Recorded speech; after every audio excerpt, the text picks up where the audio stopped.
Assalamualaikum dan salam sejahtera. Bertemu kembali dalam channel Cikgu Fariza Zaki dalam perkongsian mata pelajaran perniagaan.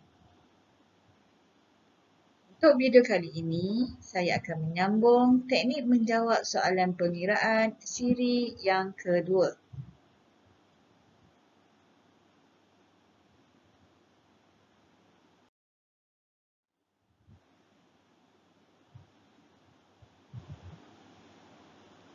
Saya telah berkongsi teknik menjawab soalan pengiraan siri pertama dalam video yang lepas. Murid-murid boleh melihat video di dalam channel saya.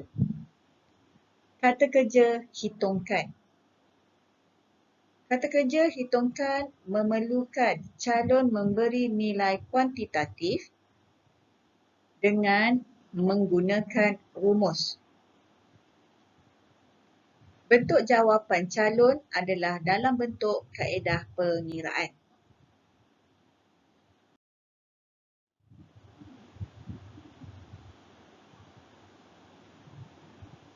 Topik pengiraan boleh diuji dalam silibus tingkatan 4 di bawah subtopik 3.5 iaitu titik pulang modal dan subtopik 3.6 bagi kos tetap dan kos berubah.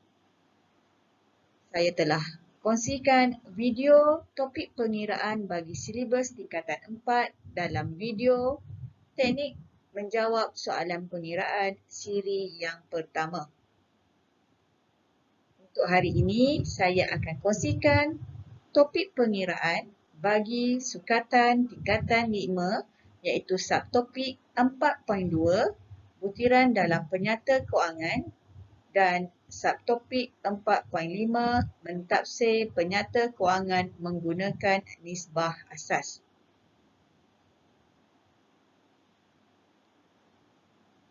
Bagi sukatan tingkatan 5, subtopik 4.5 pernah diuji soalan pada SPM 2018. Murid-murid boleh melihat koleksi soalan SPM Perniagaan bagi 2 tahun 2018 dan 2019. Mari kita lihat contoh yang pertama bagi soalan pengiraan subtopik tingkatan 5. Contoh 1. Berikut adalah maklumat penyata aliran tunai My Vision Enterprise. Soalannya, kirakan nilai bagi butiran A, B, C, D, E, F, G dan H 8 markah. Untuk memperolehi 8 markah, calon dikehendaki membuat jalan kira bagi mendapatkan nilai-nilai tersebut.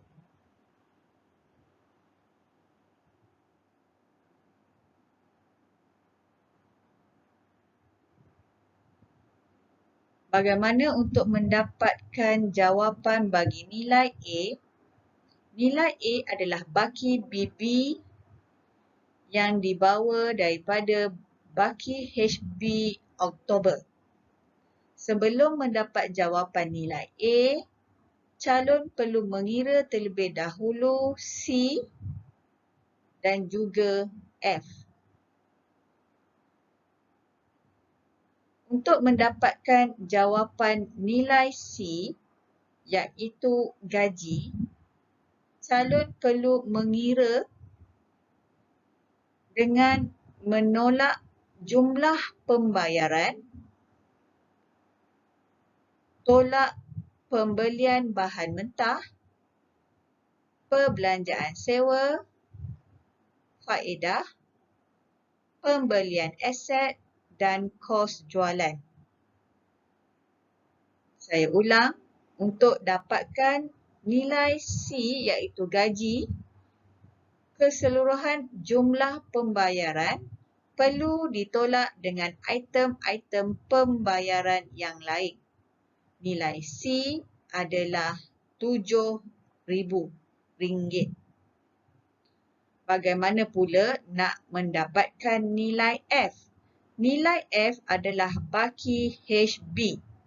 Formula untuk mendapatkan baki HB ialah baki BB tambah jumlah penerimaan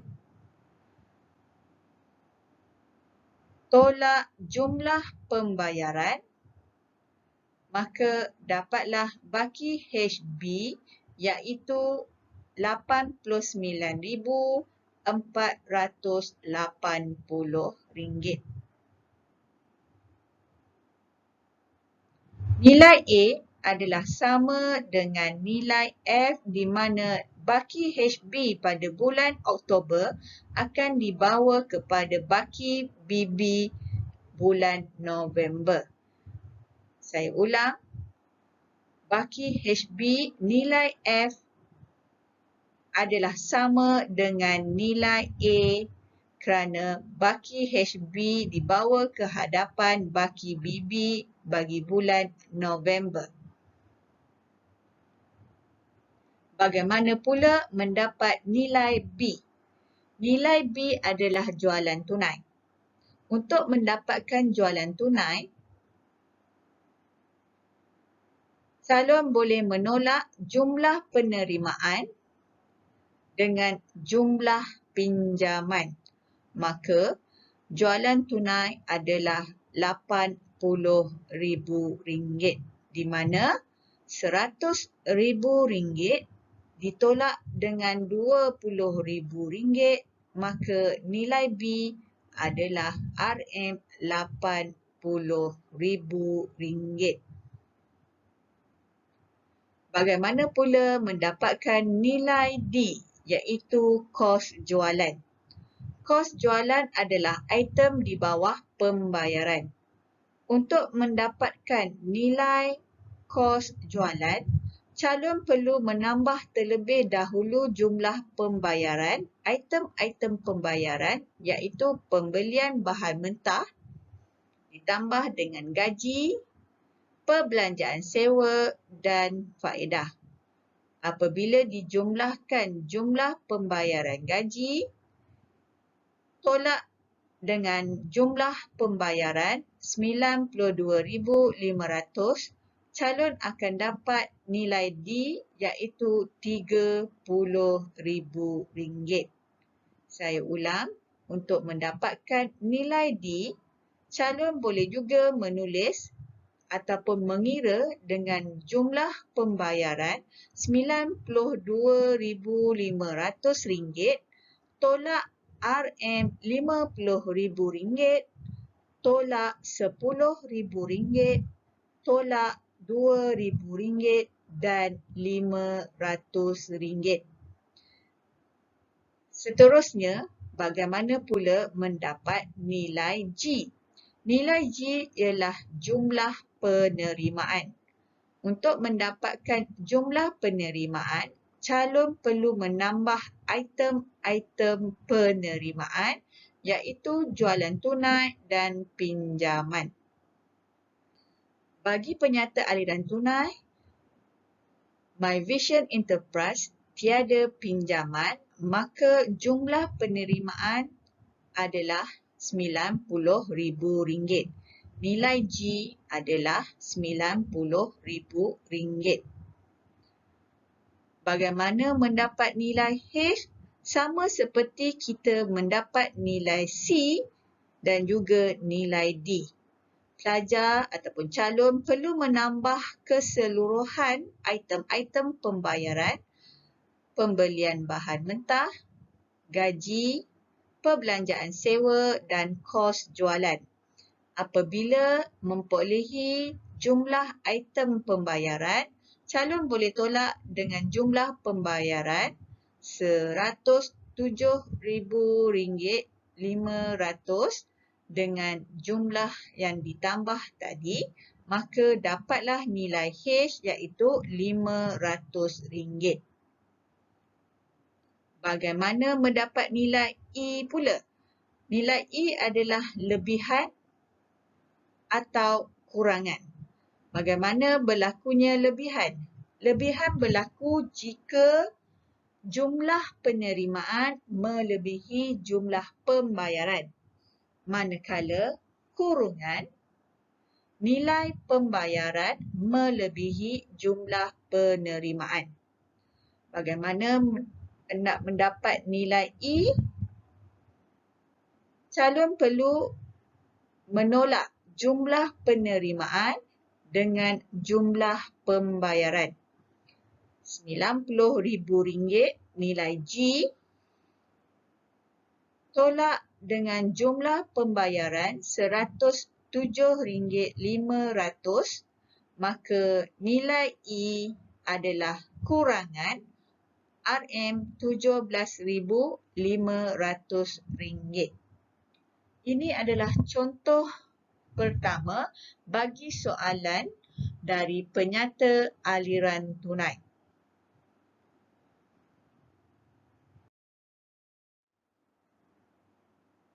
Mari kita lihat contoh yang kedua bagi soalan pengiraan. Berikut ialah maklumat dalam penyata kewangan dalam sesebuah perniagaan. Diberi maklumat daripada modal awal hingga aset semasa dalam RM juta. Soalannya, hitungkan nisbah semasa perniagaan tersebut 2 markah, dan B, hitungkan 4 analisis nisbah untung 8 markah. Calon diingatkan untuk menjawab soalan pengiraan, jawapan perlu ada formula. Mari kita lihat cara menjawab soalan contoh 2.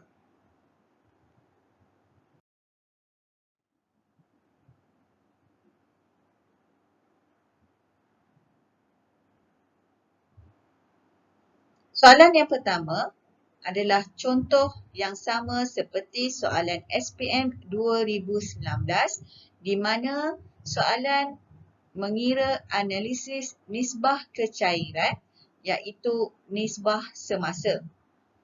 Formula bagi nisbah semasa adalah aset semasa bahagi liability semasa. Daripada maklumat pada soalan, aset semasa 26 juta bahagi liability semasa 14 juta, maka jawapannya 1.86 nisbah 1. Calon akan dapat 3 markah tetapi pada soalan maksimum 2. 1 markah untuk formula, 1 markah jalan kira dan 1 markah untuk jawapan. Maksimum markah adalah 2. Apa yang dimaksudkan dengan nisbah kecairan? Analisis nisbah kecairan iaitu keupayaan aset dengan mudah dalam bentuk tunai tanpa menjejaskan nilai aset. Kedudukan kecairan yang tinggi menunjukkan perniagaan mampu mendapatkan tunai untuk membayar hutang dalam tempoh yang singkat. Nisbah semasa digunakan untuk mengukur kemampuan syarikat untuk membayar pinjaman jangka pendek dengan menggunakan aset semasa.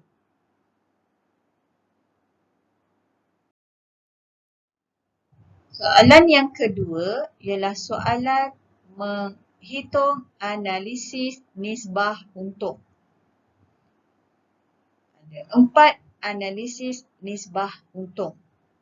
Apa yang dimaksudkan dengan analisis nisbah untung? Analisis ini digunakan untuk mengukur kadar untung atau pulangan yang diperolehi oleh perniagaan. Analisis nisbah untung yang pertama ialah mengira peratusan margin untung kasar. Berdasarkan maklumat yang diberi pada soalan yang kedua, untung kasar RM20,000 bahagi jualan bersih RM30,000 darab dengan 100%, maka peratusan margin untung kasar adalah 66.67%. Semakin tinggi margin untung kasar, semakin baik kedudukan syarikat.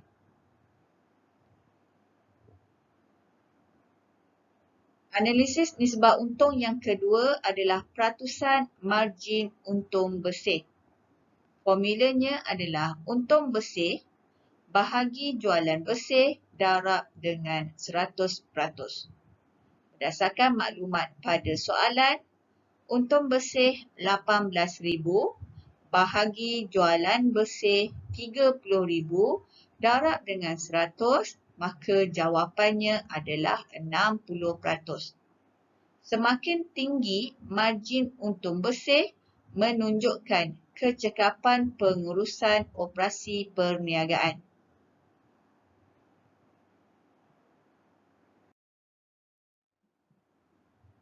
Yang ketiga adalah peratusan margin untung tokokan. Formula untung kasar bahagi kos jualan darab 100%. Untung kasar RM20,000 bahagi kos jualan RM25,000 darab dengan 100%, maka peratusan margin untung tokokan adalah 80%. 80% menunjukkan keberkesanan perniagaan mengawal harga jualan dan kos untuk memaksimumkan keuntungan.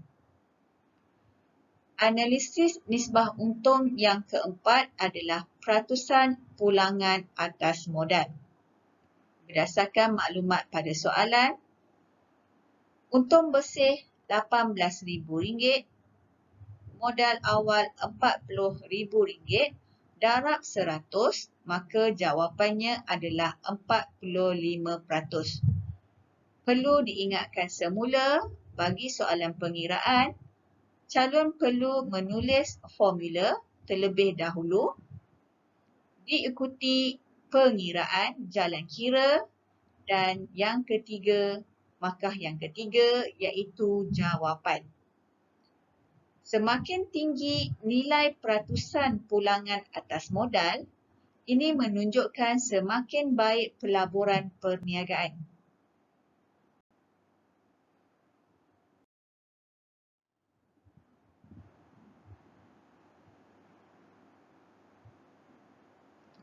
Mari kita lihat contoh yang ketiga bagi soalan pengiraan tingkatan 5. Maklumat berikut diambil daripada penyata kedai runcit jimat bagi tahun 2019. Soalannya, kirakan nisbah pusing ganti stok kedai jimat Enterprise 3 markah. Calon perlu menggunakan maklumat yang diberi kos jualan, stok dan jumlah aset untuk mengira pusing ganti stok.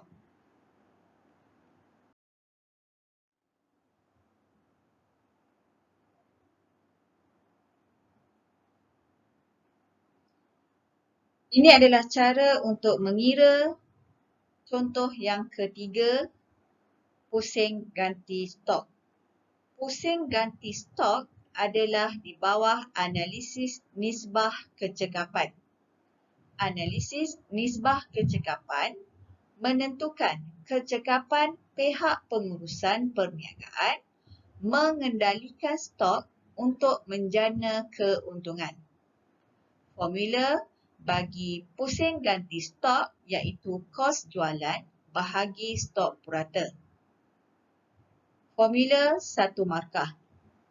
Masukkan maklumat-maklumat pada formula kos jualan RM326,500 bahagi stok purata RM54,700.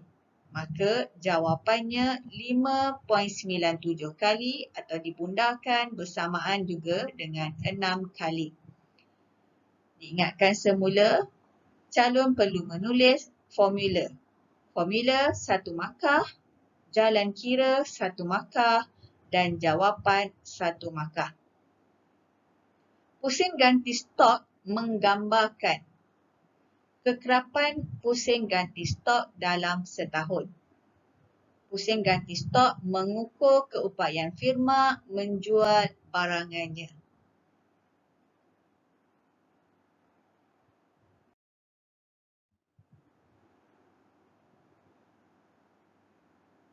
Selain pusing ganti stok, di dalam nisbah kecekapan juga ada pusing ganti aset. Pusing ganti aset menunjukkan kecekapan perniagaan dalam menggunakan aset untuk menjana jualan. Semakin tinggi nisbah pusing ganti aset menunjukkan kecekapan perniagaan menguruskan aset.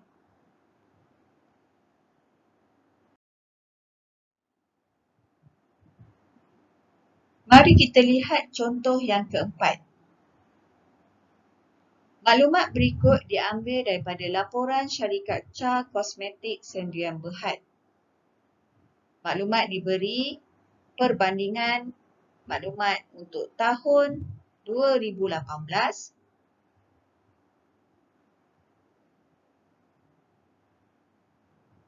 dan 2019.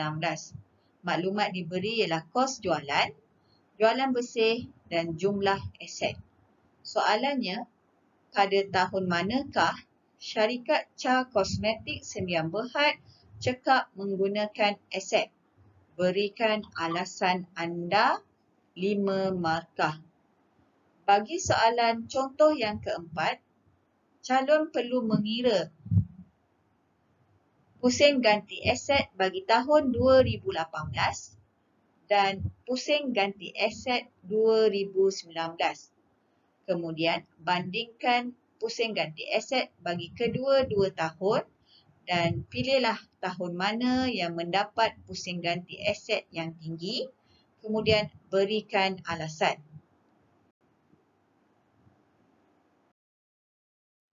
Mari kita lihat cara untuk menjawab soalan contoh yang keempat. Apabila dikira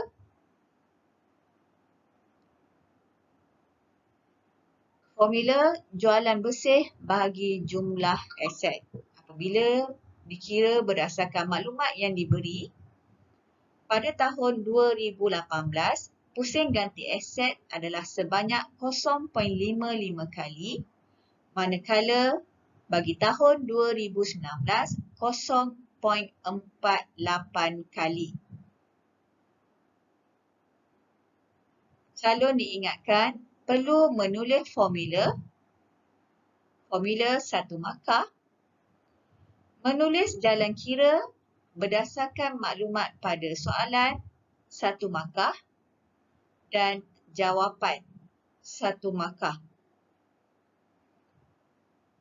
Kadar pusing ganti aset pada tahun 2018 adalah sebanyak 0.55 kali dan pada tahun 2019 pula sebanyak 0.4 kali. Ini menunjukkan syarikat Cha Kosmetik tidak cekap menguruskan aset kerana berlaku pengurangan dalam tempoh perakaunan 2018.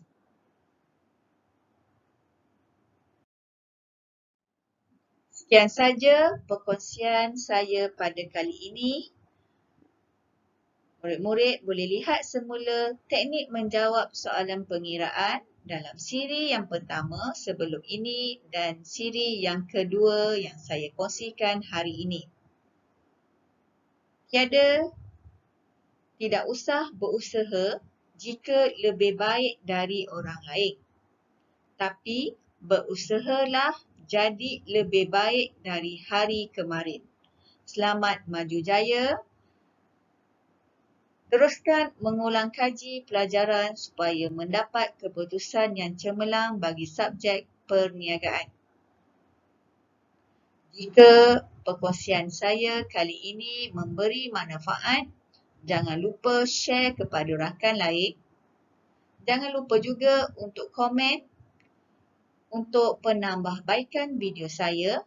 Dan yang penting, jangan lupa subscribe channel Cikgu Fariza Zaki supaya anda mendapat video-video terkini daripada saya. Sekian, terima kasih. Assalamualaikum warahmatullahi wabarakatuh.